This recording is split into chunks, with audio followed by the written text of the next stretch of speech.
That's true. I didn't think I was going to make it. An hour and a half to get here this morning. Yeah, it's brutal coming into Durham. Traffic. It was bad around my house. It was bad in Raleigh. It was bad in Durham. So. Glad you feel I live in Apex. Actually, my house is going. They're buying my house. I should say they're taking my house for the outer loop. So we get the opportunity to look for a new home, which it's going to make that it's going to make that traffic a lot better. They say. Checks in the mail. That's right, meeting is special. Well, good morning. How many of you were here when we did our little pruning program? Yeah, you guys can sleep through my presence. I don't have any more to tell you. I had so many questions. I worded it when you're the second time. Well, they say when you teach, if you teach fairly effectively, students will pick up 17%. So again, maybe by the end here, you'll pick up 20%. I'm not that effective an instructor. So as we go through and talk about this, growing tree fruits and nuts, for those that weren't there, now how many of you are interns? I mean, what? You're all interns? Yeah. No, okay. Yeah. We're the big kids. For the whole year. To me that sounds pretty derogatory. Actually, that's pretty derogatory, calling you all interns at this point in time. I don't know. But again, there is a standard as with Master Gardeners. And again, that is to protect the Cooperative Extension Service as well as y'all. So again, it's and congratulate you. This is your last class, I believe. Yeah. That's right. So we'll end on a low note for y'all. So again, my name is Mike Parker. For those that weren't there, I'm the tree fruit and nut specialist. I work out of campus. I have statewide responsibilities. And I'll talk a bit about what I do. But again, I was told to talk about growing tree fruits and nut crops in North Carolina. Now, how many of you have fruit trees? Okay, how many of you plan to have fruit trees? How many of you plan to work at the Briggs Avenue Garden? Oh, a few more. Okay, we get a few more there. But again, you say, well, I don't grow fruit trees. Why should I really pay attention? I could get a 3-hour day. Why should you pay attention to this thing? Because you look at tree fruit, I think tree fruit is probably one of the most, areas of information request. Especially we get in the spring of the year, maybe a couple months ago, they start to think about fruits and nuts. They've seen these fruit and nut trees for sale, and then they want to buy them. You'll find that the calls that you'll get as Master Gardeners, whether it be through the office or whether it be just out in the community, people find, oh, you're a Master Gardener. Oh, by the way, you'd be surprised how many people hit me up at church. You know, in between the two services, hey, how do I thin my pizzas? Why don't I put my door roll on? I mean, if I was a lawyer, I'd tell them to call me at the office and I'll send you. But again, as Master Gardeners, you'll find you have the opportunity in the community to ask. And again, fruit trees are one of those things. I think there's a lot of allure around fruit trees. Oh, the good old days, big tree, the beautiful fruit. Yeah, it ain't that easy. Because I think tree fruit is probably one of the least understood areas of horticulture. It's not rocket science, but I can do it. However, there are things that we have to pay attention to. We start out with a plant, we have to grow a plant, we have to grow a healthy perennial plant for years. We usually don't get fruit until at least the third year. So again, we have to grow our healthy plant, then we have to put flowers, so we're growing flower crops as well. But again, it doesn't end there. We don't stop with just growing pretty flowers. We have to take that fruit through to maturity. And that's usually where the rubber meets the road and people fall flat, if their trees survive. So again, we talk about growing fruits and nuts and ask people to see what happens here. But if we would look at, I think it's not growing, but the successfully growing tree fruit, I think is the key. That's the key, yeah. My slides are sort of out of this world. That wasn't the background I started with. So again, but the successfully growing tree fruit and nut crops is where it's at. Because a lot of people grow fruit trees for a period of time, but few do it successfully. So if we go through and talk about it, we need to address the elephant in the room. As we talk about it, you'll see that I don't move so well. I brought a stool. How many of you speakers brought a stool to set up? You'll find my left arm doesn't work as well as it was. I had the opportunity to fall a year ago last week. I was working in a Pecan orchard, and a piece of lift equipment get tipped over from about 30 foot. The fall didn't get me. It was that sudden stop that did. Yeah. So I had pieces, parts. I've got more steel in me than basically Lowe's hardware does. So I sort of feel like Humpty Dumpty. They're putting me back together again. Our medical system, once you get through all the legalities things, we have a phenomenal medical system. Actually, I'm getting to spend a little more time in Duke later. So again, just to give you an idea, this is the kind of piece of equipment I fell from. It's a purple elephant in the room. You know, again, so again, excuse me as I go through. If I fall down, don't worry, I'll get up. Again, the last time I was here, I was using a couple of crutches I went. So again, I finished up my class. I was teaching a class on campus, grad students and seniors, and they said it was amazing. When you start teaching this class, you have 2 crutches, and now you're not using any. So again, I've been very grateful that I'm first grateful I survived and basically the progress we made. So again, that's what basically the ground. But who am I? As I said, I'm the tree fruit extension specialist. If it grows on a tree and you eat it, I get to work with it. So again, at the university, what sets us apart from UNC Chapel Hill at NC State? Land grant.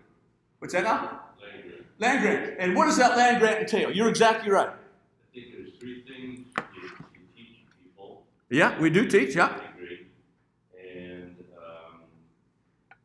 outreach to the community. Outreach, cooperative extension. I got 2 out of 3. You've done phenomenally well. And research, that's right. This is the first group I have talked to that actually I didn't have to prompt. So again, you have done very well. We are the land grant university. We teach, which they do at Chapel Hill, but we are federally mandated. What's that now? Oh, we expect students to come to. Stirring up trouble. Well, yeah, we expect our students to come to class, and actually, we're not going to go there either. But maybe it will. So again, but what we are federally mandated to cooperative extension and agricultural research to improve the quality of lives of people in North Carolina through research-based information. So again, at the university, I do 10% of my time is teaching, 10% is research, 80% is extension. How you draw those lines, I have no idea. So again, I do a lot of work with research. We do a lot of work outside of Asheville with our apple work. I do a lot of work with replant and apple rootstocks. We do a lot of work in the sandhills. We'll talk about that in a minute. With peaches. Mostly I look at varieties, I look at rootstocks, do a lot of work with soils, with biochar and some things now we're looking at that. I do a lot of work across the state with training growers. My job is I work with Ashley and we work in the counties, but I also work with the North Carolina apple growers, North Carolina peach growers, North Carolina pecan growers as their educational advisor, and we put together educational programs. This is a demonstration we're doing in Sampson County. This is down in Wayne County, a group of pecan growers. So that's what I do. I get the opportunity to travel quite a bit, trying to, help people put research-based information to work. And you may hear that phrase come up because I think that's what sets us apart. As I said, I was just had the opportunity to finish teaching students. Where do I start? Again, and I do require them to put together a term paper and select any tree fruit crop and write a paper. And when I tell them, where do you think most students are going to get their information nowadays? The internet. Internet, that's right. The Google. The Google, that's right. And so when you start looking on the internet, what should be one of the key criteria? You as master gardeners are looking for information. What should be one of the key criteria on .edu? That's right. I had students, they have to cite where they get in, and again, and I saw a lot. What's that? Wikipedia? Well, no, it was even that bad. It was worse. Wikipedia can be good or bad. These were all .com sites. Okay. Oops was right. And they learn that quite quickly. But again, and I think that's what you'll find out is what you provide research-based information that may or may not be available on the web. And what's on the web may or may not be true. So you'll hear me harp on that. So again, as we go through it, and again, I'm not going to make a differentiation. I don't do a lot of work, if you will, on home plantings, if you will. This is taken from my home. I've got a nice apple tree here. I've got a nice pear tree, a dual leader. I moved into the house that had 2 leaders, so the option was it was going to be basically no leader, or I was going to maintain it the way it is. So again, those were at the pruning demonstration, there's a conical shape. We go over here to the pear tree, we have a conical shape of each of those leaders coming up. That's how we manage it. It's not a central leader because there's just no way I could do that. So that was a question we sort of addressed during the pruning demonstration.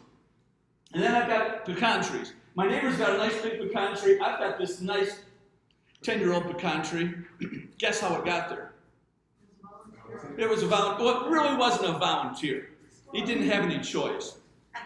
A squirrel came and planted it. I don't have cable. I've got basic satellite, but they planted it right next to one of those, one of those cable boxes, come out of the ground. So I left it there. I'm going to see how long will it take before the cable company cuts this tree down. And they have it. So, and I'm going to be moved, so it doesn't really matter. But again, that's a pecan tree. It is a volunteer, if you will, but it was planted by a squirrel. If we would go there. So again, I do a lot of work with commercial growers in the state. We look at peaches grown as a high-density system. Excuse me, a perpendicular V here. Trees 4 to 6 foot apart with just 2 scaffold branches coming out in the row. We do a lot of work with that. There's a lot of work being done in the sand hills on that. Or we deal in the mountains. This is apple trees being planted. This is what we call a tree planter. They have a guy that rides in a little sled and he drops trees in this furrow here. You can see it as we go through. So again, I don't make a differentiation. I don't care if you've got 150 acres or you've got 1 tree. I don't make a differentiation between the recommendation. When you put a tree in the ground, what is the goal of putting that tree in the ground? It's fruit. If you're not going to get fruit, you'd be better off to cut the tree down, put something in that's not going to take anywhere near the time that's going to be required. So again, I'm going to be talking about primary tree fruit. Tree fruit that we grow, we can grow consistently, we can do well. You have people that call in, you'll see basically apples, peaches, nectarines, pecans. We have commercial industries. We've got a fairly extensive program, research and or extension on these areas here. However, there's a lot of other potential tree fruit that I mess with. We look at pears, we look at plums, pears, whether it be Oriental pears or Asian, European pears. We look at plums, whether it be Japanese or Oriental, or the basically domestic or European plum. We look at figs. And again, what did I say about figs? Nothing yet. Well, no, I was here. Again, the problem was usually I do these programs back to back, the pruning demonstration and the afternoon. So I want to see if y'all paying attention when I was talking here last time. Bush or a tree. What's that? It could be a bush or a tree. It could be a bush or a tree, yeah. If you can't grow figs, you might want to consider woodworking. You heard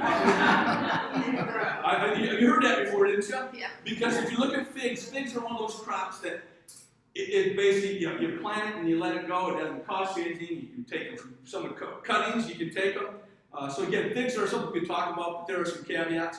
We look at persimmons, whether it be American persimmons or the Oriental persimmons. We look at chestnuts, whether it be a Chinese chestnut or the American chestnuts. We'll talk about those. Or we can look at pawpaws. How many of you have ever seen a pawpaw? How many of you like pawpaws? No. Again, pawpaw is one of those crops you either love or you hate it. And again, it's something that's coming up. So again, these are crops that we'll talk about. And what, I guess the way I would plan to have the presentation today, and I guess I didn't give you the ground rules. There's a couple ground rules. There's no such thing as a stupid question. With my students, students a lot of times, well, they don't write anymore, they type, hopefully. So again, as we're going through, people are so busy taking notes or following things that many times they're not thinking. So again, what I like to do is I like to say something wrong just to see if people are awake. That's right. If I say the sky is green, the grass is blue, and no one calls me on it, I'll just figure I'll go back to Raleigh, fight the traffic going back. So again, as we go through, if there's no such thing as a stupid question, and again, I can guarantee I'm going to screw up certain topics, and I'm going to make it as confusing as all get out. So if you have a question, please throw up your hand. If you don't, again, if you've got a question, I can guarantee other people in the room have that same question, but are unwilling to ask. I don't bite. And again, I will ask rhetorical questions as we go through. And maybe if I'm asking a rhetorical question, I may be trying to set you up, but that's not intentional, if you will. Oh, yes. There's no break at the end. So again, they're tree fruit crops we look at. But when you start dealing with people, I think you have to realize that all of these crops are going to require some level of management, some more than others. Again, I get a lot of questions. There's an initiative working with a daycare center. Or they look at daycare centers and they want to put fruit trees. They want to introduce the children to agriculture. They want to put fruit trees. Guess what fruit trees they want to plant? Apples. And what's the second one? Peaches. We look at the level of management that's going to be required for all these. Apples and peaches are going to be high at the end of the management spectrum. So again, we also look at public school systems. A lot of times they want to put in trees. If you're in a traditional system, guess when the students are gone? Summer. Guess when peaches are ripening? Summer. So again, there are things there if we go through, but it's a level of management that's going to be required. So the primary tree fruit, we look at apples, peaches, pears, and plums. All those are going to require a high level of management. And again, that's going to be because of pest and insect pressure. Now again, how many of you want to grow fruit trees naturally? I saw that. What's that? How many of us want to grow fruit? How many of you want your clients to grow fruit naturally? Yeah. Okay? How many of the calls come in and say, I want to grow my fruit naturally? Yeah. You get a lot of those, that's right. So again, okay, we can help you grow fruit naturally. However, if we want to grow fruit naturally, we're going to allow insects and diseases to take up 98%. We're going to allow the deers, the coons, the possums to take off another. You're not going to get any. Growing tree fruit, growing vegetables, growing landscape plants, that is not natural. If you go out and walk out in the woods and go out to Umstead Forest and you go out, how many of you have ever seen a well-manicured garden in Umstead Forest or fruit trees? They don't, again, we would go over into Kazakhstan where apples are native. They've got apple forests. Guess how many of them have well-pruned trees, well-manicured? None. Again, that pear tree in my front yard, 99, maybe 100% of that fruit is always stuck. It's got an insect. Yes? In the mountains, I see a lot of apple trees. They're called deer apple trees. Yeah. And are they just wild apple trees, or what are those trees? A deer apple is anything that people feed to deer. We actually, you'll see signs that say deer apples. Right. And what a deer apple is, it's usually things that fall through, they're 2.5-inch apples that fall through an elimination chain on our graders. Okay. So there's no such thing as a deer apple, if you will. But people, they plant trees. A lot of times, hunters will plant them for food plots. But usually the deer eat the tree before the tree gets out. I can work with a guy at church. He's planted 10 trees and the deer ate them. Yeah, now he comes and puts 5-foot cages, and he can grow those trees. But deer apples, yeah. And again, if they're just growing out in the field a lot of times, they're just probably seedlings. You have to realize deer, coons, possums, when they eat the fruit, do they pull the seeds out? Yeah, that's right. So they deposit seeds as they go out across the field. That's right. And again, those trees are not going to be, we'll come back and talk about that, about what they may be. Yes, sir? The difference between primary and potential. Primary is we have commercial industries around those. Potential are ones that can be grown with caveats. There are some serious limitations with all these that you have to understand. We don't have commercial industries with these for a reason. And so again, now any other crops up here that I should have up here that I don't have? Any tree fruit crops that you think I should have up here? Or nuts. Or nuts, yeah. Yes, ma'am. Does pomegranate count as a tree or is it a bush? Yes.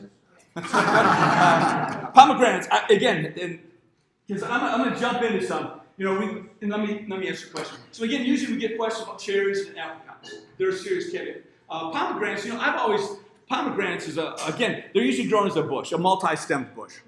But it can be a fairly large bush. Sometimes if you go to California where the commercial, it would be considered a tree. However, and again, this is where it comes in. However, there are some major issues growing them here. I have, out in Clayton, just outside of Raleigh, I've put in a teaching orchard with this class. I've got it, it's been there for 7 years now. We started out with apples and peaches and figs and pecans. We have included some other things now, and pomegranates is one of the things I've got there. If you look at pomegranates, how many of you eat pomegranates? What's the number one variety or number one market brand that you buy? Palm. Palm? With the juice. Who said wonderful? Yes, Palm is your executive. Palm. The other one is Wonderful. And what Wonderful is actually a variety of palm. It's a company, but it's also a variety. It's the leading commercial variety. So I want to put pomegranates in here. I was going to put it at home, and I just didn't get around to buying the plants. So I figured we'll put it out for my class. And I was working with a nursery, and I said, I'd like to have, a couple plants of Wonderful. The nurseryman, he's out of Virginia. He says, I won't sell you the plants. I'm paying for them. What? He says, I won't sell them to you. He says, basically, they will not survive in your climate. I says, no, that's okay. This is a demonstration. I understand what the challenges are. No, I won't sell it to you. He says, I will sell you some other ones. Excuse me, there's some varieties. If you look at pomegranates now, there's a lot of Russian genetic material coming in that is cold tolerant. Reportedly, cold tolerant. He says, I'll sell you that. So we put out 3 varieties of pomegranates, 2 trees of each. Guess how many of those trees are surviving? 1. Cold injury took them out last year. So again, pomegranates, can they grow here? The plant can grow. The question is, will it survive? And again, if you're in a home setting where you've got it next to a protected environment, you may be able to bring it through. We look at the Raleigh, the state fair. They bring in these fruit samples. You've got people bring in cherimoyas, they bring in pomegranates, they bring in citrus that were grown in North Carolina. They can be grown in protected environments. But again, for the most part, no. And again, and that's where you as master gardeners are going to have the opportunity. How many of you are from California? Excuse me. Yeah, you look around, nobody else. They're not going to admit Nothing to it. wrong They with are. it. Not if there's anything wrong with it. No, what part of California are you from? Okay, more of the southern. Okay, so again, if we would look at, I got a cousin out there, he's an avocado farmer. So again, if we get people come here from California, and basically we're as long as they are, we have similar climate ranges across the state. They come here and figure, they did it in California, why not? Why can't we do it here? Again, the Pacific Ocean, those winds coming off, is that nice warm wind coming off the ocean? No, it's 50, water temperature is 50 degrees year round for the most part. So again, we have the Atlantic Ocean. We get basically water temperatures above 80, brings in our hurricanes. But they come from California, and we did it in California. Why can't we do it here? The three biggest crops I usually see, it's going to be persimmons, Oriental persimmons. We also see olives, and we see avocados. Those three, and again, I have worked with many people that have planted those crops, have planted them in the past. They are no longer in existence. And one gentleman, he was over Davidson County area. He planted, I think, close to 1,000 apple trees of a variety that he shouldn't have planted. All one variety, by the fact. He also planted 1,000 Oriental persimmon trees. And at this point in time, he has none of those trees alive. They had a slow, painful death over the next 8 or 9 years. So again, Carl, it was a steep learning curve for him. Yeah, Expensive, too. yeah, very expensive. He put in peaches and was able to recoup funds from the peaches. So again, we start looking at crops. When people call you as master gardeners, that's where you have to be able to be discerning enough to lead them through a decision, if you will, decision making. When people call me, the first thing I try to do is talk about a tree fruit. Yes, ma'am. What's specifically the problems with these varieties for this garden? Good. What is? And again, that's where we're coming. If we looked at sour cherries, I was raised. I'll give you the rest of the story. I was raised in a commercial farm in Michigan. My parents had about 40 acres of fruit. We had about 30 acres of apples. We had a couple acres of sweet cherries, a couple acres of sour cherries, and a couple hundred peaches. Northern Michigan? Actually, it was north of Detroit, 100 miles north of Detroit. Again, if you're from Michigan, you can use your hand like this. Yeah, that's right. I'm from right over here, the thumb. Most of the fruit in Michigan is going to be grown on the western part. We were over here, a small farming community. My parents had off-farm jobs. We sold everything through retail. We opened up usually 1st of September or 1st of August, and we closed usually about the second week of March. So again, we were involved in all aspects. So again, there's nothing better than cherries as far as I'm concerned. Sweet cherries, there's nothing better. However, you have to make a decision. Are you going to grow something, or maybe you'd be better off buying something? Yeah. Oh man, does that get people excited when I do that? So if we start looking at sour cherries, again, Mount Morency is one variety. They're self-pollinated. You can get by with that. However, we've got these beautiful trees growing. Usually about the 1st of June, we have those beautiful green leaves. And then it becomes variegated. We get these nice yellow spots on those leaves. It looks great for about 10 days until those spots turn brown and the leaves fall off. Cherry leaf spot, it's a fungus. Sweet cherries require two varieties for optimal pollination. So again, if we look at sweet cherries, two varieties. However, the number one producing state is Michigan, followed by Washington State. We look at Washington State. Where they grow the fruit trees in Washington, anybody from Washington? Well, I can pick on them a little bit. Again, someone from Washington? Okay. Yeah, Washington, again, it's a beautiful state. However, where they grow their fruit, it's all going to be on the east side of the Cascade Mountains out there. You go out there now and you have to drive through a mountain range that snows 25, 30 foot deep. They have to blow it because they can't push it. So then once you get on the other side of that mountain there, it's dry. Where they grow the fruit crops, they get 5 to 6 inches of rain a year if they're lucky. Back in the 30s and 40s, the Civilian Conservation Corps, you look at these mountains, there's all kinds of ditches that run water all during the summer, coming from the aquifers up top for their orchards. And again, I was out there, took a group of growers out there probably 6, 8 years ago, and in Wenatchee, Washington. We drove into Wenatchee. It's the big town out there, if you will. And again, the Dairy Queen, of all places, said, "It's cherry season, let the rains begin." You have to realize growing cherries, sweet cherries, the major problem is going to be as that fruit gets close to maturity, the sugars build up in that fruit, you get a droplet of pure water lands on the outside of that cherry. The water inside that cherry, is it pure water? full of all kinds of sugars and solutes. So because of osmotic potential adjustments, the water tries to move from the inside to the outside, and they split open, basically like a piece of popcorn. And again, as soon as that happens, diseases move in. So again, in the state of Washington, for goodness sakes, they had that up there. They get a couple rainstorms in a period of time in basically July. They're in serious trouble because of the cracking. So again, we're concerned about that. And then with sweet cherries, there's a bacterial canker we're concerned about. And then the final thing is, who do you think's like cherries more than we do? Birds. Birds. I can't tell you how to control birds. Outside of high velocity lead poisoning on a very, very Shotgun. Hey, if you want to grow them naturally, basically Publix is down the road. I mean, because we look at those you find out I'm politically correct as we go through. But there's certain things that we have to look at that we just can't do. I mean, I've got a Christmas list. You see, it's basically filled with all kinds of things. A Lamborghini hasn't shown up yet, and it probably won't.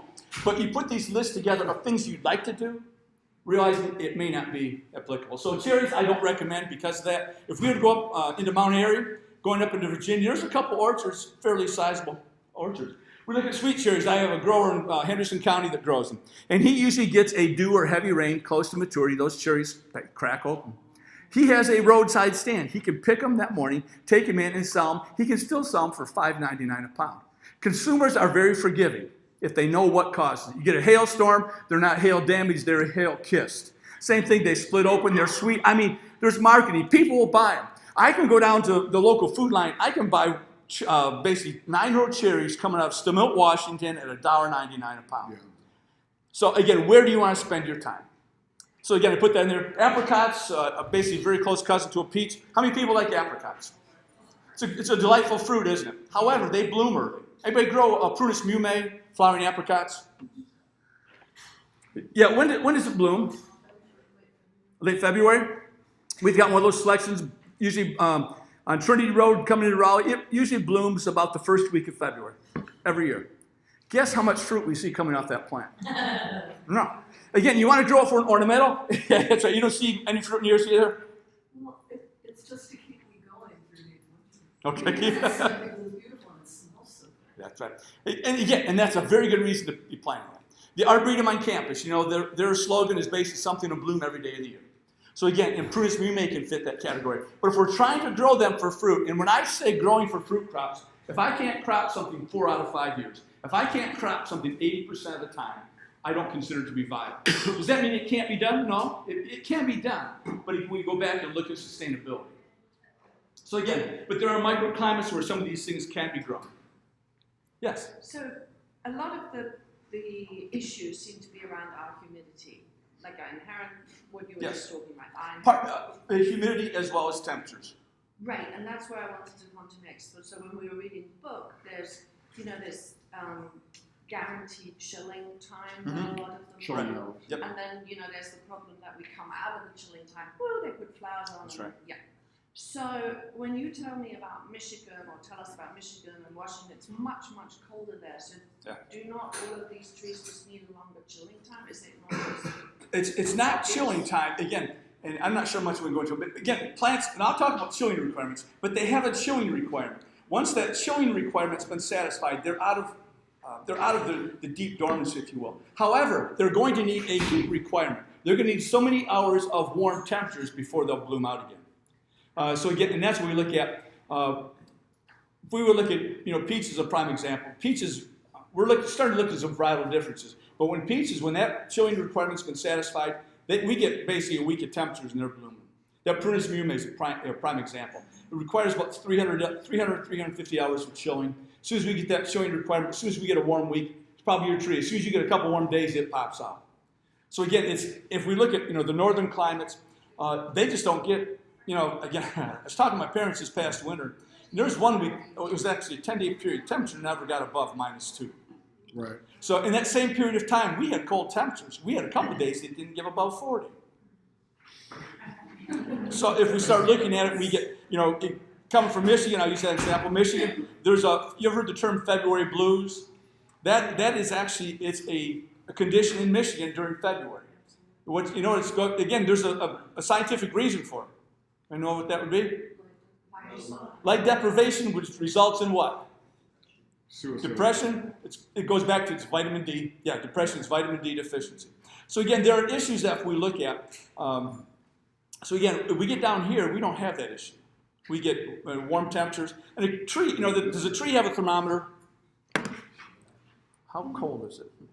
No. That tree, it results in what? What affects the temperature of that tree?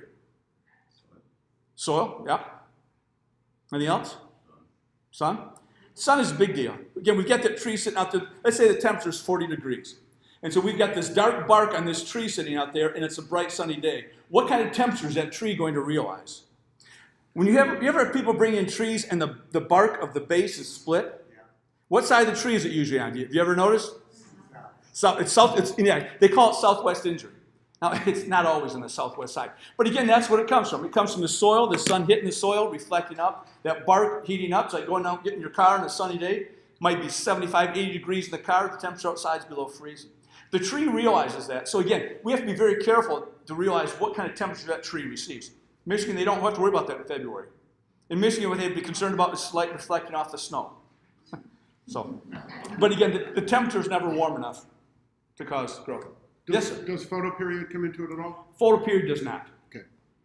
It's a good question. For fruit trees, photoperiod, usually photoperiod is usually going to be in the fall when the trees are hardening off, usually in the spring, but it's mostly going to be related back to temperature. Gotcha. There's other plants where photoperiod is much more, and it usually has to do with flowering. Okay, cool. So, and we can talk about that. What was it? Amount of daylight. How many of you have ever tried to carry over a poinsettia? Does next year, does it turn red at Christmas time? You have to put it in the closet. You got to put it in the closet. Usually starting in August. It's about an 8-week period. And that's a photoperiod response. Same thing with Easter lilies. You plant Easter lilies outside. They're not going to bloom at Easter. So again, it goes back to a photoperiod response. That plants, the amount of, basically, it's the amount of light, the amount of dark. Yeah. It's the amount of dark is going to be. Yes, ma'am. A few minutes ago, you made the statement that consumers are forgiving. And With fruit quality. with fruit quality, is that true for apples? Because the common wisdom is that we're stuck with red delicious only because, quote unquote, consumers want uniform, unblemished fruit, Yep. So, It's a good question. And when I say consumers are forgiving, I should probably qualify. They're forgiving when they deal with the grower. At farms. not in the store. No. Actually, people how many of you will buy fruit that with imperfections? You have to. Well, actually, yeah, maybe. We have a lot of, the deer apples, we have a lot of deer apples going because of some of the outside imperfections that doesn't affect eating quality. Walmart started a program probably a year ago. They said they're going to call ugly fruit. They're going to sell fruit that is going to be imperfections. The consumer would say, yeah, give me I will do that. It's sustainable. I will buy fruit that's not 100% perfect. Guess what Walmart released last month saying? They dumped the apples together. They dumped the program because consumers are not willing to buy something that's less. But again, that's in a wholesale store. There's some distrust, if you will. But again, with growers, I think that the consumers are very, again, coming from my experience in growers that we deal with, had a grower had apples. They were they were Gala. And again, when we get Gala apples in nice conical shape, if we get frost or freeze, a lot of times we'll see a ring that goes all the way around. You ever seen those belted Galloway cows? Basically, one half white. Again, these apples had this ring around it, and we call it frost ring. And there's an organic grower. And Anthony says, I'm not going to be able to sell these. And I says, Anthony, you're not half the marketer that I think you are, unless you can sell those. He called me back a half hour later and says, Mike, I've sold my angel ring apples. There you go. However, the problem is the markets are going to want that every year. Yeah. But there's no way to do that. So yeah, I think consumers are forgiving when they know the problem and they trust their source. How many of you trust the source of your food from a local chain? How many of you wash it off when you get it home? Why? Because they use pesticides. We'll use pesticides. We'll come back and talk about that. And wax. Well, there's another reason too. That people who handle the fruit when it's being picked don't always have access to Sure. sanitary facilities. And actually, they do. They do. If you look at commercial production now, I can guarantee the people picking that fruit are much more sanitary than the people in the store that pick up that fruit before you buy it and look at it and smell it. We've got food safety guidelines in place that are very, very intensive. Yeah, yes, sir. So what do you think about that citrus vegetable wash stuff that they sell in the store for exorbitant? No. Is that sitting right next to the pet rocks? And the chia pet? Yeah, the chia pet. Well, no, chia pets have value. But again, if you want to buy that to wash your fruit, a couple drops of bleach in a bowl of water, washing your fruit would be just as beneficial. I'm just a horticulturist. I won't talk about food safety. I won't talk about insects or diseases much. So as we go through, but I think you see that.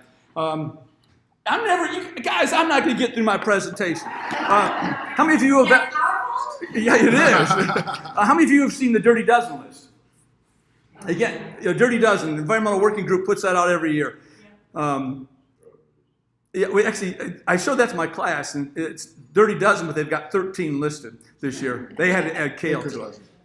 Yeah, Baker's Dozen. So again, if we look at that, and they're talking about this, and actually I can say to your publication, University of California had a study probably 4 years ago that looked at the methodology involved in that, showing that the methodology is totally flawed.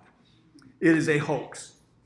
My parents usually would get after me if I told a half-truth. They would get after me. And that Dirty Dozen is built on a whole stack of half-truths. So, and the citrus fruit wash.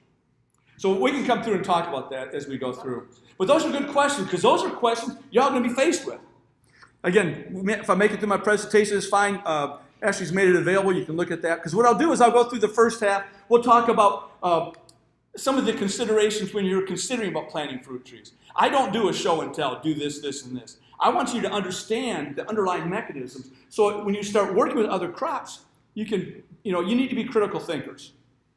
In today's environment, we're told not to be critical. Don't judge me type things. You ever hear that? I got a 22-year-old daughter. We can talk about that. But if we start looking at it, you need to be critical thinkers about what you're recommending and what your clients come in and ask you about. Sound fair? So again, moving on from this one here. If we start looking at when you're growing tree fruit, failure to plan is planning to fail. Nothing can be, basically closer to the truth than we start talking about tree fruit. So again, we start looking at soil. Again, I'll be asking you guys questions because this is your last. So we'll go through, I'll list these here, we'll talk about them, and I'll come through and talk about specifically. How about site selection and space allocation? Where are you going to plant that fruit tree? And again, these, for the most part, these are an order that you need to consider when you start. So we basically site selection, how about selecting a suitable fruit crop? We've talked about some of those. How about citrus? Is citrus a suitable fruit crop? How about bananas? Anybody grow bananas? Neighbors do. Okay. How many? Yeah, I gotta be careful because I grow bananas at home. I grow the plants. How many of you have ever had fruit in your? Have you ever been able to eat them? I wasn't brave enough. Were they yellow? They were, but they were very small. Yep. And it was right before the tree died. Okay. That's again. Take them. So I assumed that it was just trying to live. I didn't know. Again, the next time that happens, pick them. I was shocked. Throw them in a plastic bag with an apple. Again, when they harvest bananas, basically they pick the hands. They're all green. They have to gas them. The ship's coming over with ethanol. So again, but I don't think bananas are going to be a suitable fruit crop. A banana plant is nothing but a grass plant and steroids. It really is. You give it a 9-month growing season, it crops. We have people, they grow it 1 year, they dig it up, throw it in the crawl space, bring it out the next year and plant it to get some of the dessert quality.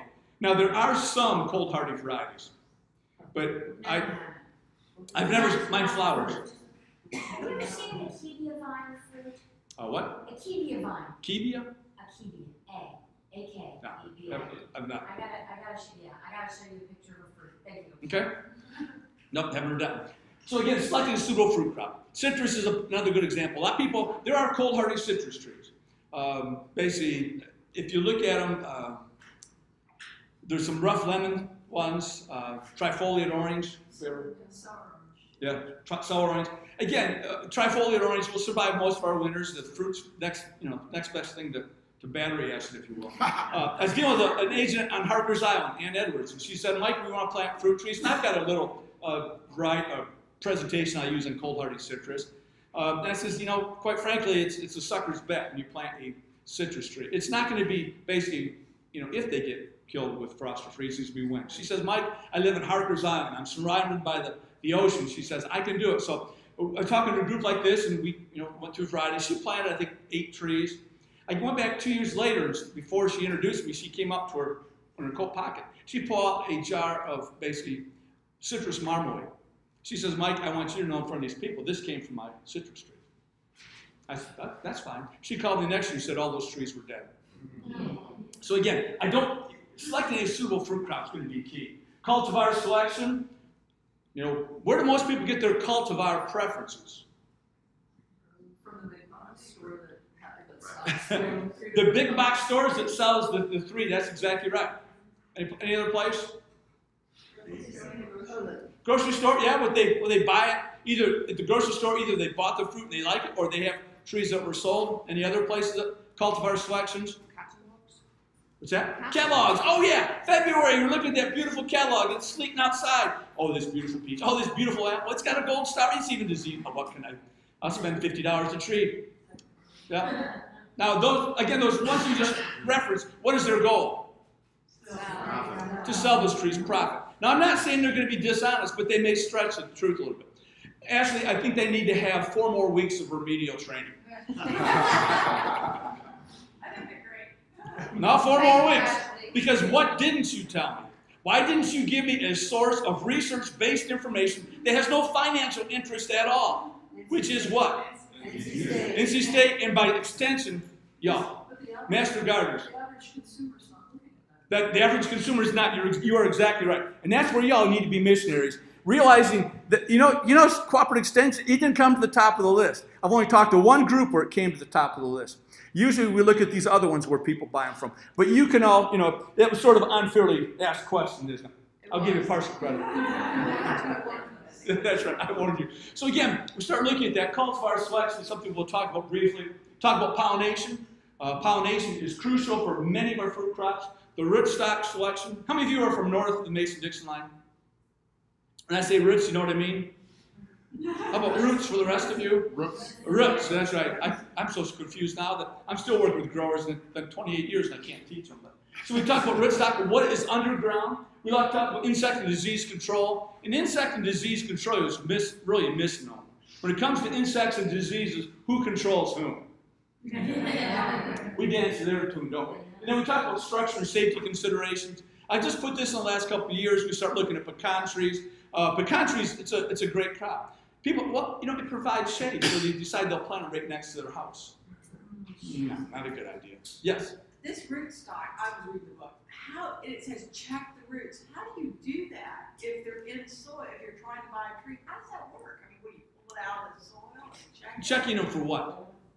Nematodes, I guess. Okay, there's nothing you can do. Once a tree is planted, there's nothing you can do. So You can use soil probes and pull up a small portion of the root system, but it really doesn't matter. Because if you've got nematodes, what are you going to do about it?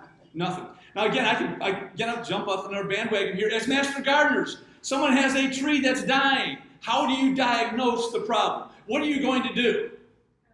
Send it to Ashley. Send it to Ashley. It's still in the client's front yard. They're determining whether or not they want to pull it out. What are you going to do? Take pictures. Signs and symptoms. Where at? Leaves. Leaves, bark, roots. That's right. How many of you have a knife? Young trees, you're going to need one. If we look at young trees, you'll get people that will call and say, my tree's dying. And that times this happens usually about the 1st of June. They say, my tree is dying. What's going on? Most likely that tree died last winter. It killed the root system, whether it be from, we have any rain last fall? Just a little bit. Yeah, I was out workman's comp. I didn't see any rain. We had basically close to 80 inches of rain last year in the fall. So we saturate a root system. We're going to drown it. And again, that root system needs to breathe. So take a knife, go out to these young trees, and you make a nick in the bark. Go up about basically a foot above the soil, make a cut in the bark. What color should it be? Green. And what's that green tissue coming from? Cambium, that's right. That's the only part of that plant's growing. So if it's green there, you're good. Then you continue down. Go down at about every 8 or 9 inches and cut in. Many times you'll find there's a rootstock, the graft union. Many times when those trees are collapsing, you cut into that tissue beneath that graft union, and if it's brown, guess what? It's dead. That tree, and again, it wasn't something that occurred just recently. Usually when we see that, it could be phytophthora root rot, or it could be cold damage. So again, we start looking at diagnostic tools. Again, you can send it to Ashley, but she, again, that's another week of this session. So we start looking at that. It's important to understand, when did that plant die? People see it when it collapsed in the yard, they figured it died at that point. No, it had died months earlier. Many times you'll have a hard time selling that to them. But a lot of times when you find there's brown there, you can take a knife and you can come in and skin the whole bark. And again, you may take a shovelful, basically a shovelful of soil away from the roots, and you count out, and you'll see a brown line where that basically where it was affected at. So again, how we got that one, but we start talking about trees, structural safety. There's no way you can look at the root system and tell anything once a tree's planted. So again, we look at soil pH. What is the soil pH for fruit crops? What is required? Yeah, it was up there, wasn't it?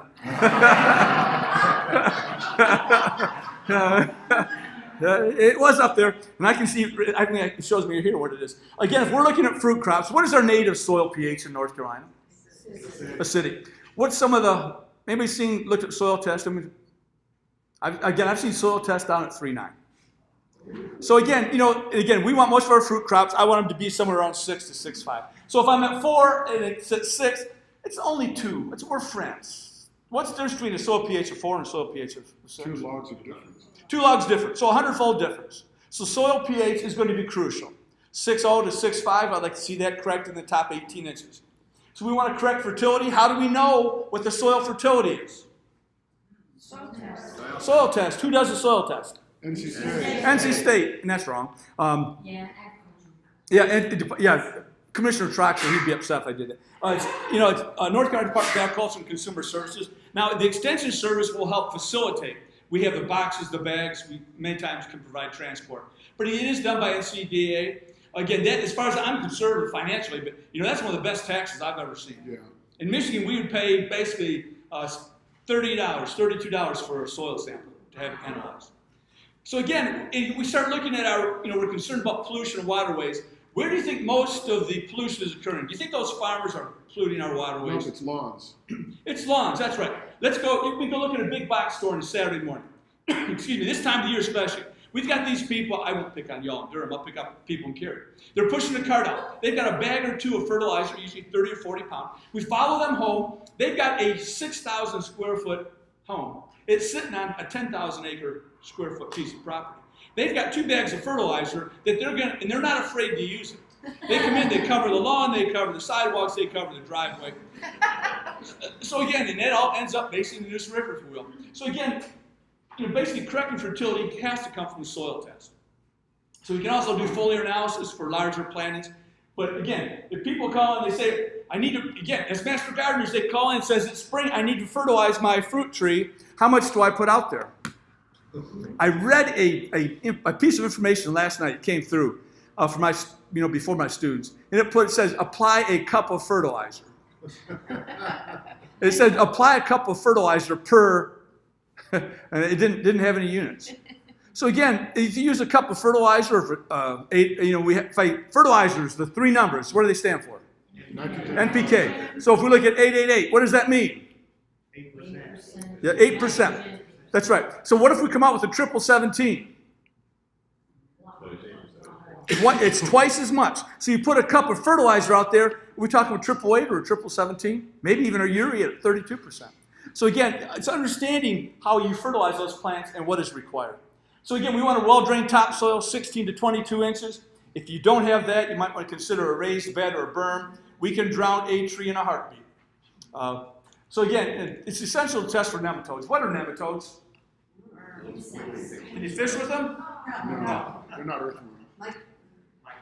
They're microscopic worms, that's right. And what do they feed on? Roots. Now, there are many nematodes in the soil. There's many fungi, many bacteria. Many of them are very beneficial. There are several we're concerned about nematodes, especially for peaches and figs. You're in the borderline here. Most of your soils are going to be a little heavier. Usually where we have nematodes is going to be sandier soils. We're concerned about root knot and ring nematode are the two pathogenic ones that we're most concerned about. But again, it's important to test for those if you've got peaches or figs going in there. How do you test for nematodes? Department of Agriculture. That's right. The lab that does the soil analysis for fertility across the hallway. Yep, It's we saw- NCDA, we saw North it. Carolina Department of Agriculture and Consumer Services. So again, it's I think $5 a sample. Yeah. That's a pretty cheap sample.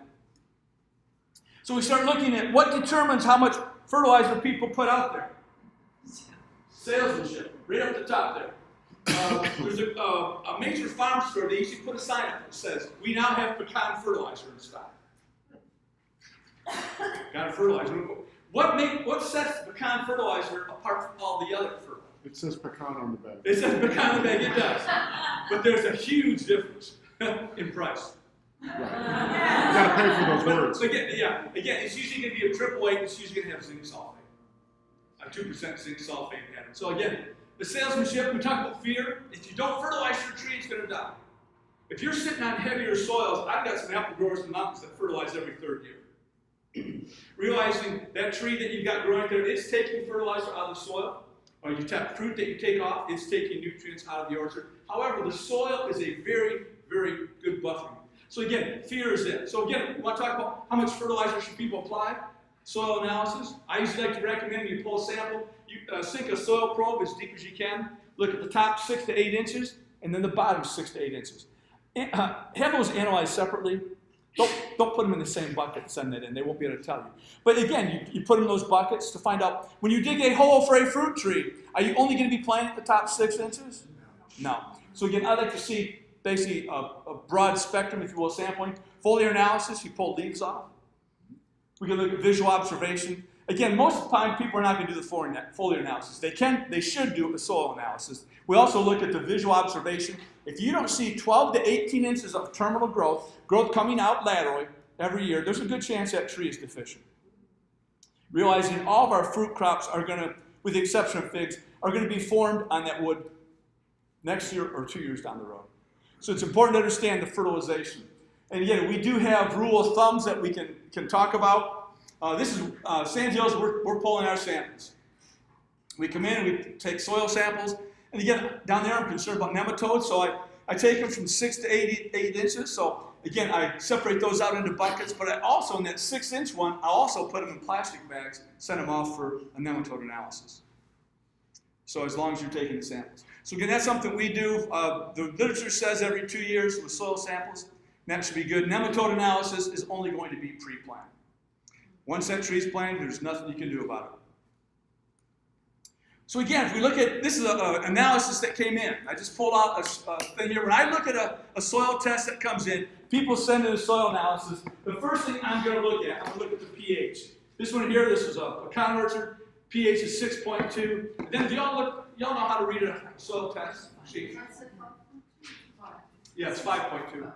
So again, the index is really where you need to look at. Index, we can look at percents up here. Well, this is recommendations. But it gives you percent as well as parts per million. What do we call nutrients that we measure in percent? They talk about that? Talk about macronutrients? Macronutrients or micronutrients? Because you look at micronutrients, we record usually less than 50 parts per million. You'll find that there's many places that try to sell you a macronutrient concoction. But look at index. This one here, index, if you're not above 50, you need to apply something to it. This is also, look at zinc, 184.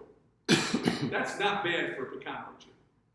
So again, we had a grower in Carteret County. He was a doctor. And how many of you have ever taken those zinc lozenges for coughs, colds?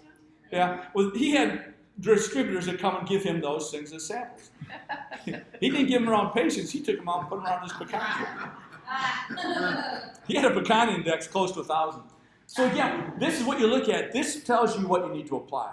So if we start talking about, we're concerned about contaminating our waterways and our groundwater, our recommendations are to use a well-balanced fertilizer. Use a 10-10, 17.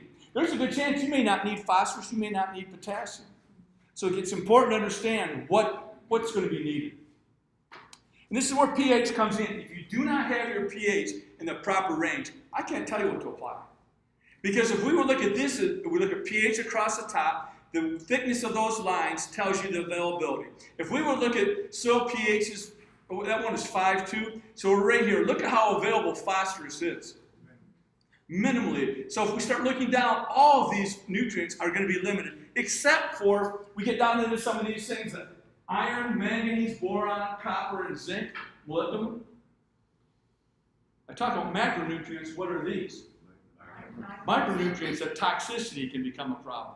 So if we start looking up here, we don't get our pH basically proper, we're going to be limiting the fertilizer we put out there. You can dump as much fertilizer out there as you want, but it's not going to be in the form that that plant can take up. Lime, what's it cost for a bag of lime? That's $3. You get, again, use pulverized lime, $3 for a 50-pound bag. What's it cost for fertilizer? $14 to $20 a bag. We're paying, I think, at the research station, we've got a 2203, and we're paying $500 a ton. Lime is $26 a ton. So again, we start looking at pH is where you need to start. When clients call in, you'd be better off to cover the tree and make it white with lime before they put any fertilizer out there, if they have not fertilized or have not limed. How about this? Go around the tree. Where do you put that fertilizer at? You ever seen tree stakes? Drip line. Yes. Drip line. So yeah, tree stakes. These were charcoal briquettes. You come in. I used to stomp on them. I can't do that, but yeah. So again, I like tools. You ever seen these 2-inch augers? You drill a hole, put the fertilizer in there. Is that a good way to fertilize plants? No. That was a hesitant no. Got me. Again, what's wrong with this? Too close to the. No, it's not too close to the tree, per se. What's wrong with what, with that picture? Yeah, with fertilizing where these spots are. Put it using stakes. It's isolated, that's right. How many of you have ever put a fertilizer in a metal bucket and left it in your garage over the winter? Oh, it's corrosive. Yeah, in Michigan we have basically what's called Michigan cancer. Eats up the cars, they rust. From what? Salt. You buy a 888, guess what the other 92% is? It's salt. So we come in and we put this fertilizer, there's two things. It is too close if you hit a root, because once that fertilizer hits a root, what's it going to do to the root? It's going to burn it. It's also very localized, because we know that root system, it's very fibrous. And there's a chance that you can put all these briquettes in, and you can miss every single root. Now, take heart. Excuse me. That root system has a nose. Oh. There's nitrogen over here. It can grow to it, can't it? Same with irrigation. It can grow to water. Can it? Yeah. If it can get through the soil. If you've ever seen a river birch near a house. Have you ever seen a river birch? No. So again, did it smell that? I see some smirks. Maybe not smell. Maybe not. Can it sense? Yes. How? There's a lot of people who are not saying anything. They're going to say, I'm going to see how far I'm going to live these people get before. Again, roots cannot sense. Plants cannot sense. But what they can do, they can grow in an area where it's conducive. A septic tank. Roots can grow into a septic system. Do they smell and grow over there? No. They get a feeder root over there, and it grows and basically grows in that area. So we start looking at where roots are at. Plants cannot smell nutrients. They cannot smell water and grow to them. They can't sense. But they do grow in areas where the environment is conducive, usually because of nutrients and moisture. Make sense? Yes. So again, we start looking at this here. That's not the way to fertilize. If we're going to fertilize commercially, we're going to be using a broadcast spreader. I know you're going to have to be doing this, but what we do is we spread underneath the trees. I would like to see the fertilizer from at least the drip line out all the way back to the trunk. Don't put the fertilizer in the trunk because it will kill the tree. But we drive this down the road. We don't fertilize the middle. We don't want to grow a golf course out there.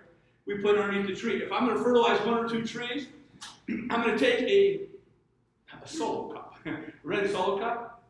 Now, a lot of people say, put it in a cup of fertilizer. You know what a lot of growers say, how much fertilizer they put out? A handful. Yeah, that's right. Again, you deal with me or some of these guys that are 6'5". No. What we need to do is we need to figure how much fertilizer we put out. A solo cup works very well, and you make lines in there telling this is how much you put, and put it out, and then broadcast it. Walk the drip lines you're talking about, walk the drip line, broadcasting the fertilizer in and out from that point. Make sense? So we start looking at the rule of thumbs. Rule of thumbs are for rookies, if you will. And again, if you're not going to take the visual observation, you're not going to take a soil test, basically we want 1 ounce of actual nitrogen per year of tree age. I've got a 5-year-old tree. How much fertilizer is that tree going to need? 5 ounces. So I get 5 ounces of 10, 10, 10, right? No, you just said nitrogen. Oh, I did say nitrogen, didn't I? So how much fertilizer is that tree going to need? 10 Gotta give it back. Yeah. So again, and that's why I use 10, 10, 10. I can usually do numbers. Usually. 5 ounces of actual nitrogen. I'm using 10, 10, 10. How much fertilizer do I need to put out there? 10%. 10%. Okay. So again, you just divide 5 by 10. So again, we need to put out 50 ounces. We need to put out 50 ounces of basically of 10, 10, 10 to get that 5 ounces of actual nitrogen. And that's what most people don't realize. I was dealing with a commercial grower, and it was outside of in Cumberland County. He says, yeah, I've been putting 8 ounces of fertilizer around these trees. And these are 5-year-old trees, pecan trees. So 8 ounces, I said, that's nice. He says, they're not growing well. Yeah.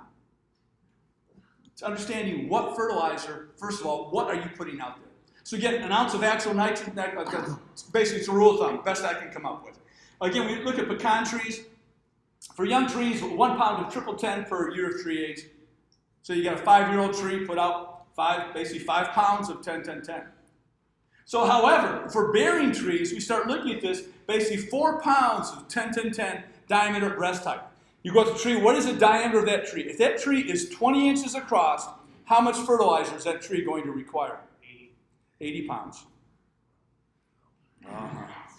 Oh, man. Per tree. We also have to realize we start looking at those quantities. How many pecan trees are there going to be per acre? At maturity, you're going to have 8 to 9 trees at the most per acre. What kind of area do you need to fertilize for a pecan tree? Is it 100 square foot? No, it's going to be a large area. So these are rule of thumbs that we look at. If we know, because if you look at a pecan tree, where's a large portion of that fertilizer going to be going?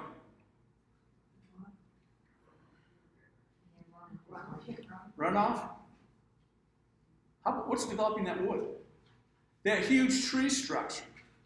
That's where a lot of that fertilizer is going to go. You have to build a huge tree structure. It doesn't return anything to you. So again, these are rule of thumb recommendations. I guess that we would recommend. So take a break in about 10 minutes. We all take a break usually? Yeah, okay. 10:30? Okay.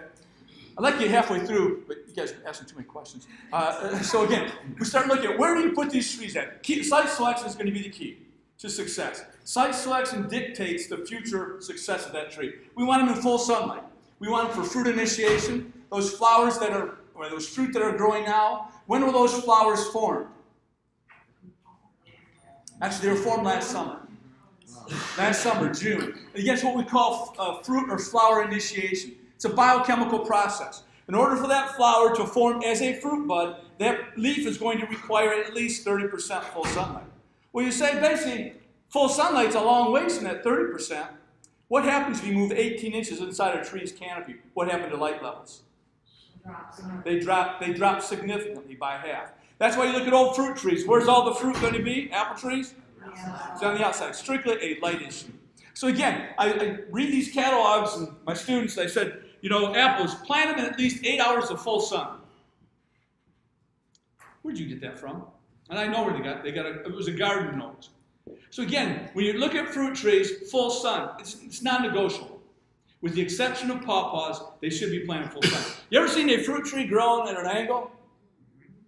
Positive phototropism. It's photo, yeah. What's your definition of full sun? No shade. Not 8 hours. I asked. Absence of shade. My bad. I deserve it. More than 8 hours. Okay. That's right. Full sun. Again, no shade. Again, because you'll look at people try to hedge on that. But again, you can hedge on it, but realizing the trees don't do it. Yes, sir. Why not the pawpaw? Yes. Why not? Oh, why not? Because pawpaws are an understory plant. So the pawpaw, we had a very, Yeah? the Yeah, they are. Yes. You are correct, sir. But no. Again, I've got 3 pawpaws at home in my yard. Again, they are in. I probably told you they're in basically triple shade. Above them, I've got pine trees. Above them, I've got gum trees. These plants, they have fruit. Not a whole lot, but they have fruit every year. So again, the reason they don't is because the fruit. If I wanted to grow a pawpaw for commercial production, I want it in full sun for optimal production. If we look at where pawpaws grow native, they're basically Outer Banks. They're an understory plant. However, the problem is getting those trees to survive the first year. Pawpaws, they don't like that, and they will die many times. So again, if I'm going to plant a pawpaw, they don't transplant well, but I plant out there, we can come in and take a 5-gallon bucket, put a stake over this tree, screw that bucket to that stake, not directly over top, but overhead in the space. So what we do is we prevent the sun from hitting that from 10 to 2 to shade the plant. So the pawpaw comes to a red light? No. That's probably, okay. That's probably an unstory tree. It's probably beyond a red bud. Pawpaws are pretty phenomenal of what they'll do. But again, I grow mine in complete shade. But realize when you grow them in complete shade, you will sacrifice some of the production, which that makes sense. It just doesn't have the photosynthase for tree growth as well as fruit. That make sense? It's the only plant of that type, and it's unique from that standpoint. So, and we'll maybe we can talk about that if I make it that far. So again, we want it for fruit initiation, for reduced insects and disease pressure, and then for optimal fruit quality. When you eat a fruit and you say, that is a good piece of fruit, what are characteristics that you're looking at? Why would you say that? Sugar? Yeah. Sugar? You know, sweetness? Tree produces sugar? Texture? What kind of texture? Depends on the fruit. Crunchy, crisp. They're crunchy, crisp, and they should talk about peaches. I still eat crunchy, crisp. No, but texture definitely is one of the things you're looking at. That's usually a maturity issue. Any other characteristics? Color? What color? Well, I mean, red for apples. Red for apples? What about Gold Delicious? Yeah. How many of you have ever bought those beautiful red delicious apples from the state of Washington? You ever been into them? Best tasting cardboard you'll ever get. But they are red. They are red. It's a uniformity. I take it as an issue for Excellent. consumers, isn't it? Well, now again, color, 85% of produce is based upon dyes. It's based upon visual appearance. However, you have to realize that if we're looking at color, we're not looking at the outside color. What we're looking at is the color on the backside, what we call the ground color, maybe on the stem. Because when that changes, we know that the fruit be with good quality. So again, it's important to understand, color is, if you're planting a double red delicious, you better, yeah, that's right. Because you realize color is brought about by 2 things, bright sunny days and cool nights. Washington State, they're growing in the desert, they have a problem with bright sunny days? No, they get cool nights, yeah. How about in the mountains? We're picking red delicious second week of August. Do we get nice warm temperatures at night? Yeah, they're still 80 degrees. So we don't get the red color development. Yes, ma'am?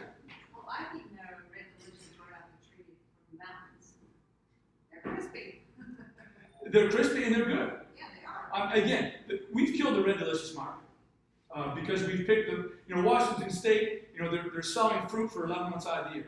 So they pick that apple basically 3-4 weeks before it's mature. It was never mature, it never will be. They put it in controlled atmosphere storage. They've got beautiful red color, but the internal flavor. A red delicious, you know, the Hawkeye apple, a red delicious is an heirloom variety. But again, you pick them off the tree as peak maturity, it's a good apple. But you're right, it goes back to maturity when they're picked. But again, you can't buy them anymore. You can't buy them in the store, in my opinion. But again, when our growers, when they send up truckloads of apples, there's always going to be a pallet of Red Delicious on there. Even though the number 1 selling apple now is Gala. It passed Red Delicious last year. So, any other questions? So again, we start looking at optimal fruit quality. Now, how many of you like tart fruit? What makes a sour fruit sour? Acid. Yeah. Some people say lack of sugar. It's acid. As we talked about, a lemon has about the same amount of sugar as a peach does. What does a lemon have? Citric acid. Citric acid. We look at peaches and apples, they've got malic acid. And both the sugars and acids are formed through the photosynthetic pathway. So again, we come back to full, basically, we get full sunlight. For fruit initiation, 30% is required to get the flowers to form. However, we know that 75 to 80% full sunlight is going to be required for optimal fruit quality, developing those internal characteristics. So we go back to 8 hours, we're going to be shortchanging that tree by 6 to 8 hours of sunlight a day if we put them in that 8 hour. Using that, again, that many times we see what's on those tags even.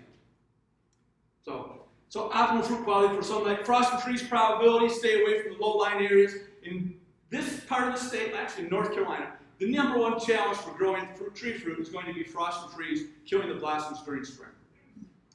And again, you ever go out, drive down the field or driving in, you ever notice where we have frost laying on low-lying areas? How many of you have ever had to go out and scrape your windshield, but the temperature will never below freezing? How can that be? Temperature never drop below freezing. How can that happen? Low spot. Low spot. It could be. That's right. Why is a low spot colder? Cold air settles. But still, how do we get below freezing? Actually, how many of you drive down a blacktop road during the summer? You see those waves radiating? That's right. So again, that we see that during the summer. I saw it in the sandhills yesterday. The radiating heat coming out of the fields. Realizing that same thing occurs during the winter. The earth radiates heat. And so we radiate heat and we drop the temperature below freezing. So those low-lying areas, cold air settles, you're exactly right. We also have problems with radiation or cooling that drops the temperature below freezing. So again, we want to stay from those low-lying areas. Historically, fruit trees were planted where they couldn't put anything else. It's just the opposite now. You put fruit trees where you basically in your ideal size. And then space can be dependent on the fruit type and rootstock, where you put that tree. You buy a fruit tree from the garden center. How far apart do you plant those trees? Apple trees, peach trees. Recommended based by who? NC State. Oh no, you won't find those from NC State. Because I'm going to ask you two questions when you call with that question. There's going to be two questions I'll ask. What's the variety, and what's the second question? The rootstock. I'm going to plant those trees 6 foot apart, I'm going to plant them 25 foot apart. So again, coming back, and that's where you as master gardeners, people call it about 2 apple trees. How far apart should I plant them? And we'll talk about that in a minute. Cultivars. The cultivars of a specific fruit crop, what are you going to be looking at? Coloring potential. As I said, color is not an indicator of quality, but it is an indicator of quality if someone wants a double red delicious. Season length. Bananas are a prime example, 9 months, we don't get that. Anybody grow pecans? Have you ever seen pecans, a large shell Mahan? Many times we'll crack open that pecan, we'll see the tail end of that pecan, it will have a withered basically end of the kernel. Again, and that's, again, the first half of that kernel is good, but it's got that withered end. Basically, it's just because we had a abnormally, basically, early fall. Excuse me. So season length is something we look at. Showing hours. Is that when that plant, a peach tree specifically, when that tree goes dormant in the fall of the year, it sets an alarm clock. That tree will not send out blossoms until that alarm clock goes off. That alarm clock measures showing temperatures. Now, what do you think showing temperatures in a plant mean? Got any idea what kind of temperature we're looking at? 41. Yep, that's exactly right. 41 is the ideal temperature. And again, how that plant recognizes that, again, the tree doesn't, it's biochemical processes that are driven. So again, the chilling hours is key. We talked about the Prunus mume, we talked about a 350 chiller. We don't see fruit. So again, if I'm going to be looking at peaches, I'm going to suggest that varieties require at least 750 hours of chilling to hopefully get that bloom period later. NC State has a breeding program. The 2 varieties I'd recommend came out of NC State's program. They're 1,050 chillers. We're trying to delay the bloom as long as possible. So we look at chilling hours for that, and then frost potential. Frost potential, that's why I throw in apricots, because they do bloom early. The potential for bringing those through is somewhat challenging. In the Sandhills, Garrett Johnson, Johnson's Peaches and Candor, his wife Barbara Johnson, one of the hardest workers you'll see, she likes pluots. The plum and an apricot. She's got 6 trees. I've been there more than once and helping her put a sheet over those pluot trees in the spring of the year. Again, that's from Mrs. Johnson. That's not to sell because it's not something sustainable. But again, frost potential is. And then disease resistance, we start looking at cultivars. Most of the disease resistance is basically smoke and mirrors at this point in time. The rootstocks, we have some disease resistance. But if you look at those catalogs that say these apples are disease resistant, are they resistant to all diseases? No. What diseases are they resistant to? And is that disease an issue? Most of the apple, basically the resistant varieties, they're called scab-free or scab-resistant for the most part. So again, be careful with that. Even though it's got that catalog, it's got a gold star, it's really not going to be a benefit to you. This is what I expect to see. I expect to see the variety slash with the rootstock. The rootstock is Cornell 4214 with an Aztec Fuji on top. Pollination.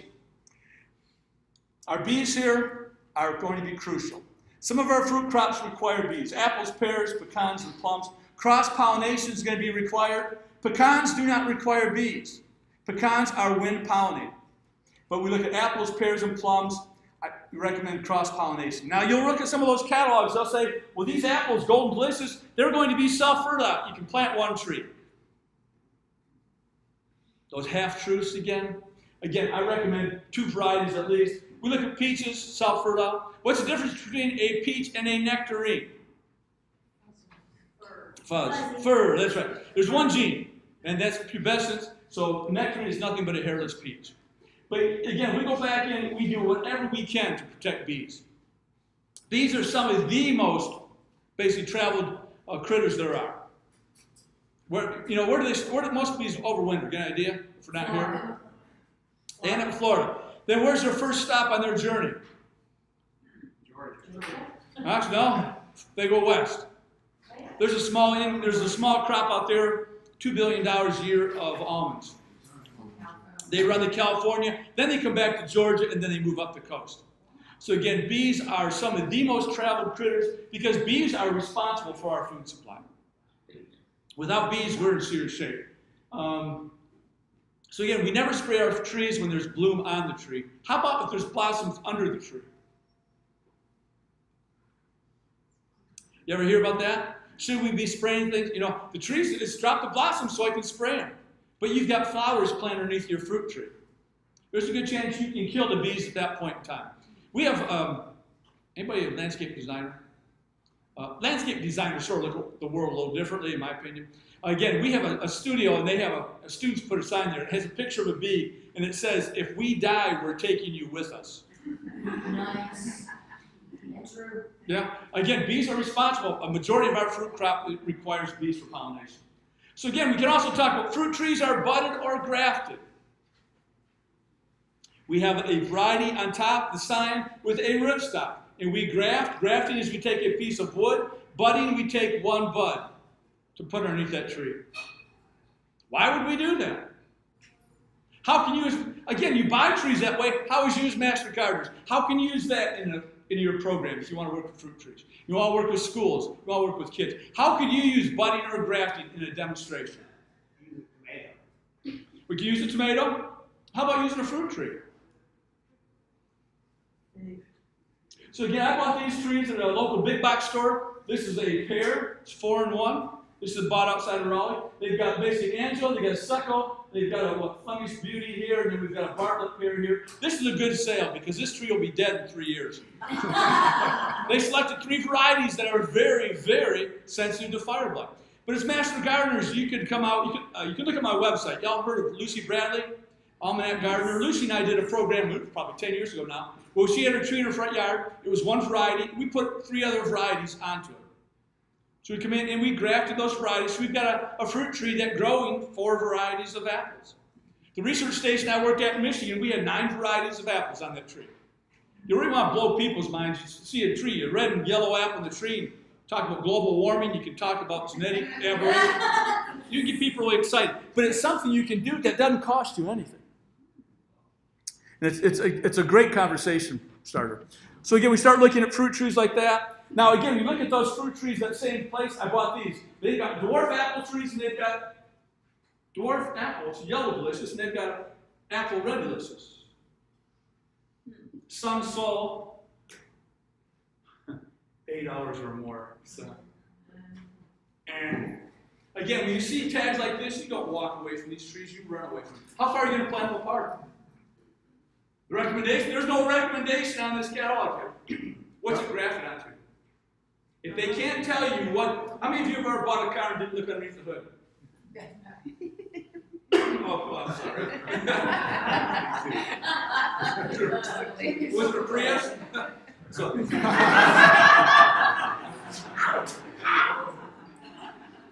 I won't talk about my truck. So again, we start looking at it. If they can't tell you what they're grafted onto, you basically, you don't walk away from these trees. You want to run away from these trees. That one only needs 6 hours.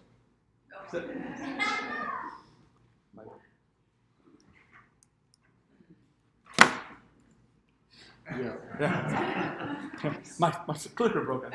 So again, you don't walk away from, again, you better, it goes back to, I'm not saying that these are not reputable sources, but I would not be buying fruit trees unless they can tell you what the variety is and the rootstock. If you look in the manual, the Master Gardener manual, somebody have the book, we do have rootstocks recommended in there, as well as the spacing. So again, this is, when I buy fruit trees, this is what I expect to see. I expect to see a tag. This is Pink Lady on an M9337. It's got both pieces, these are crimson golds on basically a bud 9. They better be able to tell you the rootstocks that they're propagated on, because otherwise I can't tell you, first of all, I can't tell you whether it's going to survive. I can't tell you what kind of spacing to use. Also, Pink Lady, how many of you think Pink Lady is a variety? It's a trademark. It's a trademark. You look at that R, actually the variety is Crips Pink. So we can talk about that when we get to apple varieties. Proper tree planting. It's important to understand where that graft union is at. So we come down here and look at the base, and now it doesn't necessarily mean where you've got this dog leg going up. This is a pecan tree. The graft union is down here. You see the V shape? This is a graft. This is what we call the pin that was put in there. That's the top bud that grew out. It's important to understand that. If we would compare this is an apple budded tree. It still has that dog leg, but that's where the bud was at. That's going to be the graft union. This is that pecan tree we looked at. The graft union is going to be down here. That's going to be very crucial when you plant fruit trees. The reason is, if we would look at when we plant, let's say we take an apple tree. Let's say it's a bud 9. It's a dwarfing tree, an 8 or 10 foot tall tree. And I come in and plant it too deep. I've got a Golden Delicious on top. What size is that tree going to be? Golden Delicious. It's going to be Golden Delicious because that sign here will send out roots. Now, I've got the same thing with that pecan tree. I come in and plant it right here. What are they going to have? No, same thing again. Yeah, Right, we're- the rootstock might send up. It could send out. But what we have to look at is when we plant these trees, we have, let me come back and I'll answer. Keep you on the edge of your seats here for a minute. So again, when we plant this hole here, basically we come in and, you ever seen a glazed side of the hole? So again, come in and make sure that we use augers many times. Not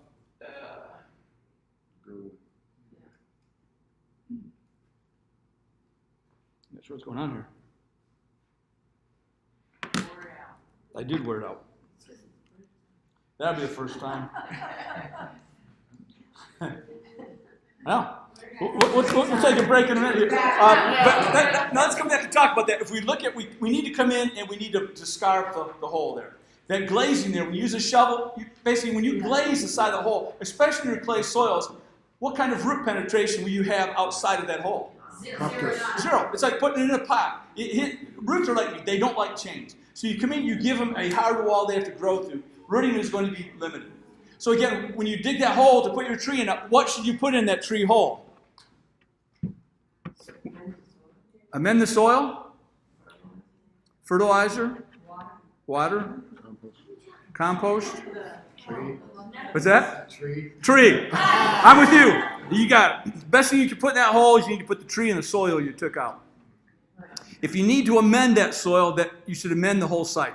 Because you've got that hole there, it's very small compared. That tree should be outside that hole, hopefully, within that year. So if the soils are poor enough, you should amend the entire area. Fertilizers, you put that fertilizer in that hole, dead tree. I had a gentleman, he was on the coast.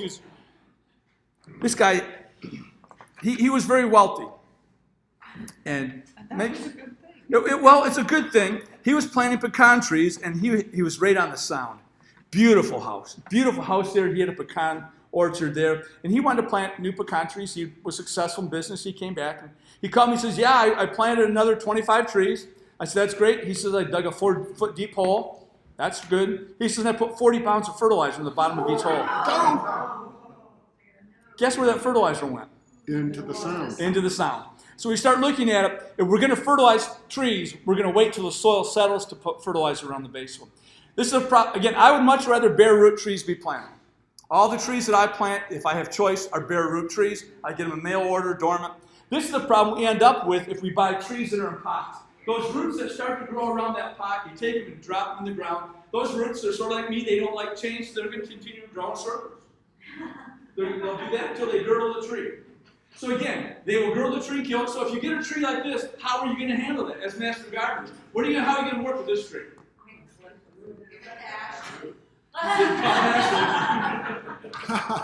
Maybe that's 5 weeks of remedial.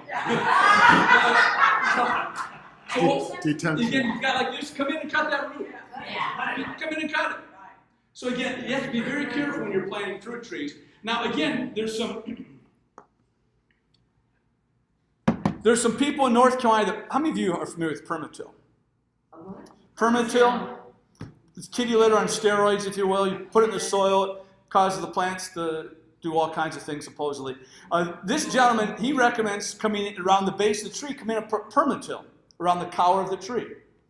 With the description that it's going to keep the voles, the mice, from chewing on the tree. Yeah, right. It hurts their feet. Uh-huh. So you've got a cower like this around that tree. You've got this permatil. Yeah, I'm with you. Again, and I'm not being disparaging when I make these comments, but you need to understand, again, that permatil is going to keep that tree, the shank, dry below the soil surface. So we're going to have poor rooting. And again, the voles come in and it hurts their feet, maybe, maybe not. But because it doesn't really matter if you've got a tree and you've only got rooting for 6 or 8 inches outside that tree's dead.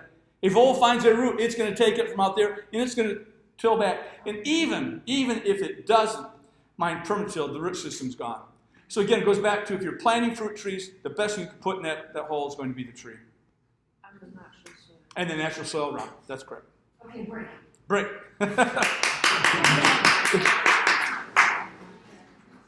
I used to sell scientific equipment, and I went to a USDA site in eastern West Virginia. Okay. It had been established there